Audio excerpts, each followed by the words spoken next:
Está no ar mais um Direito na Prática. No programa de hoje nós vamos falar sobre erros em cirurgias plásticas. Quando você vai se submeter a um procedimento cirúrgico, você verifica se tudo está de acordo com a lei? Confira!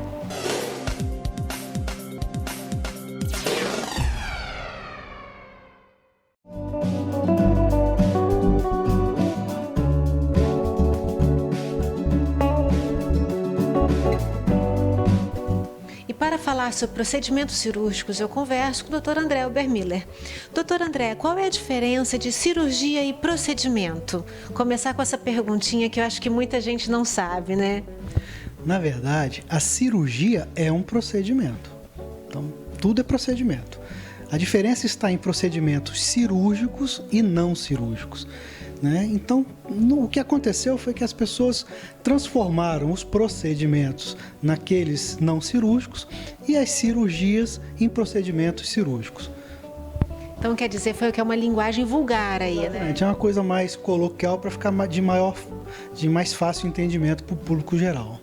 Doutor, o senhor já recebeu em seu consultório algum paciente que veio de um colega que ele realizou um procedimento mal sucedido pedindo socorro ao senhor? Sim. De um colega cirurgião plástico bem formado é mais difícil.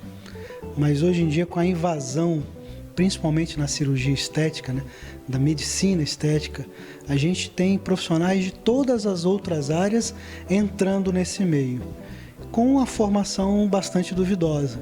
Então, infelizmente, a quantidade de complicações aumentou bastante. Então, uma coisa que esse paciente tem que se atentar é com relação à formação do profissional que está realizando o procedimento. Claro, Patrícia. Imagina que você vai pintar a sala da sua casa. Você não vai contratar o primeiro pintor que vai aparecer. Nem o pedreiro. Exatamente. Né? Você não vai para classificados e achar o primeiro cara que está lá.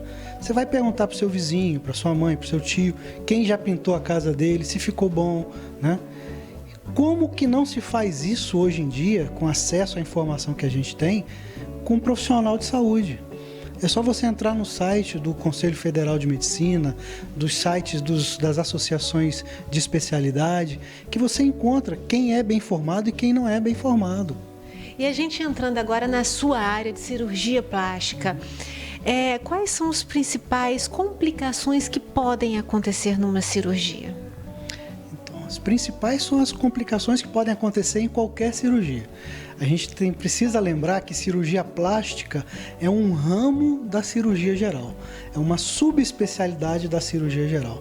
Então nós estamos propensos a qualquer complicação que venha de um procedimento cirúrgico, como um sangramento, infecção, necrose de tecidos, óbito. Tudo isso pode acontecer numa cirurgia plástica, como pode acontecer numa retirada de um estômago, por exemplo, né?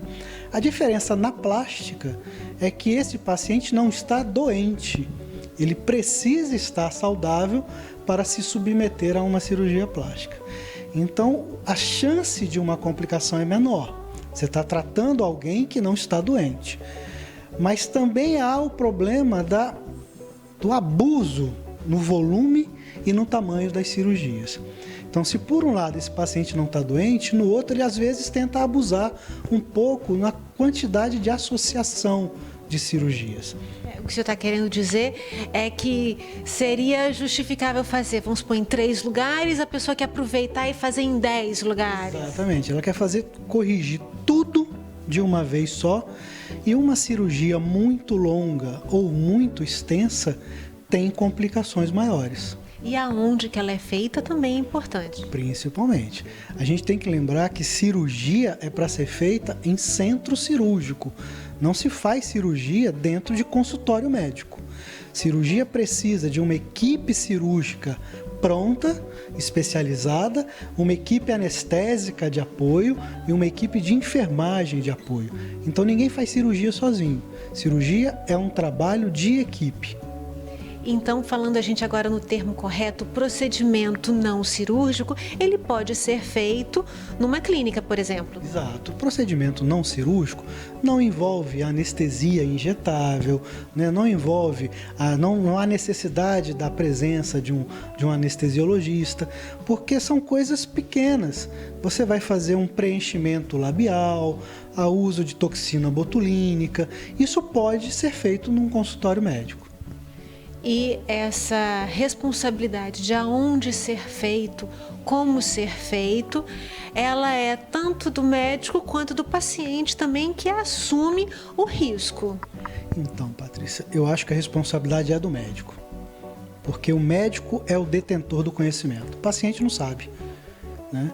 Então, se o médico for mal intencionado, ele vai levar esse paciente a um procedimento perigoso.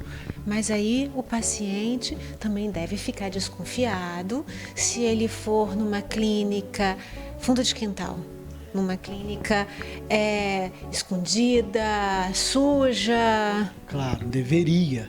Mas a gente também precisa lembrar que as pessoas hoje, às vezes, valorizam muito mais o custo mais baixo do que a segurança.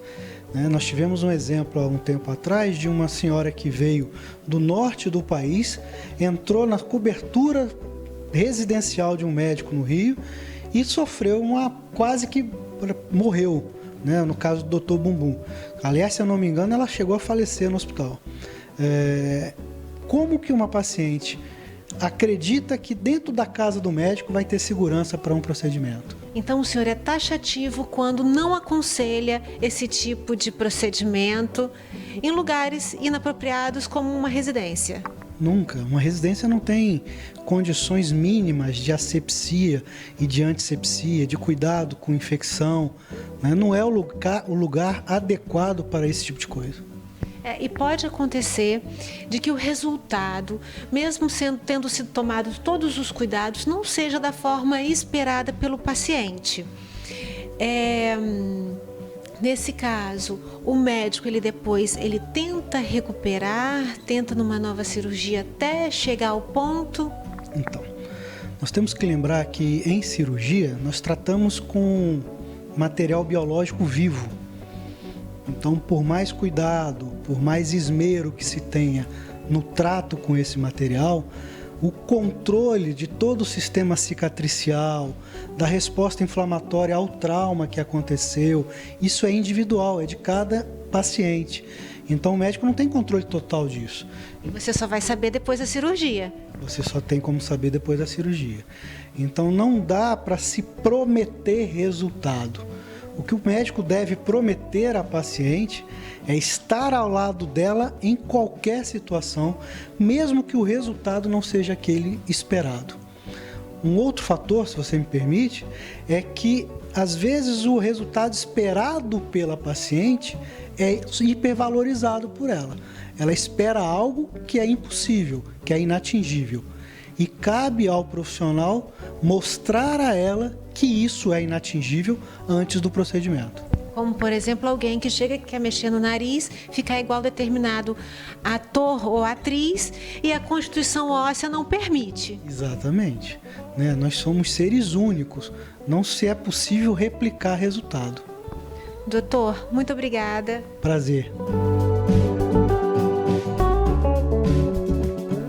De acordo com o censo de 2016 da Sociedade Brasileira de Cirurgia Plástica, foram realizadas quase 1,5 milhão de cirurgias plásticas, estéticas ou reparadoras, sendo 6,6 em adolescentes, ou seja, cerca de 97 mil cirurgias. O Brasil fica na liderança em números de jovens que passam por este tipo de cirurgia. Doutor Gustavo, qual é a responsabilidade civil de um médico, de um cirurgião, durante uma cirurgia? Patrícia, o Código de Defesa do Consumidor, ele trouxe uma disposição legal específica sobre a responsabilidade civil do profissional liberal. O artigo 14, parágrafo 4º do CDC, estabelece que a responsabilidade civil ela é subjetiva. O que isso quer dizer? Que aquele que se sentir vítima ou prejudicada por um erro médico, em regra, ele tem que provar o dano, o nexo causal e a conduta culposa, ou seja, demonstrar que o profissional da medicina ele agiu com imprudência, negligência ou imperícia naquele tratamento que ele realizou. Se a obrigação que o médico se comprometeu com o paciente foi uma obrigação de resultado, muito típico, por exemplo, dos profissionais da área da cirurgia plástica, e principalmente quando eles prometem o resultado desejado. Olha, vai ficar dessa maneira. Hoje existem uns aparelhos em que eles fazem até uma certa simulação do resultado de uma cirurgia. Esses profissionais, como a obrigação deles é de resultado e não de meio, a responsabilidade deles já seria objetiva. Então ele já tem que cumprir aquele resultado que eles estabeleceram.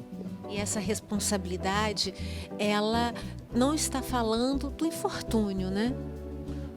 Bem, o infortúnio ela é uma causa de afastamento da responsabilidade. O médico ele precisa agir com prudência, ele precisa agir com perícia, e se algum evento acontecer durante o procedimento cirúrgico que não esteja dentro daquilo que ele possa prever, que venha a escapulir do seu controle, ele é uma das causas de afastamento da responsabilidade dele, porque tem que estar presente a culpa, a negligência, a imperícia e a imprudência, e isso tem que ficar provado nos autos. E assim acaba mais um programa. Mas antes de encerrar, eu quero te lembrar que além da TV Ambiental, também estamos no canal do YouTube. Vai lá, Direito na Prática com Patrícia Botti. Siga, ative a sua notificação. E também nas nossas redes sociais, Facebook e Instagram. Até a próxima semana. Direito na Prática, com Patrícia Botti. Oferecimento Vitória Esportes. Grupo Ponto 1. Pratique. FDV, a Faculdade de Direito de Vitória.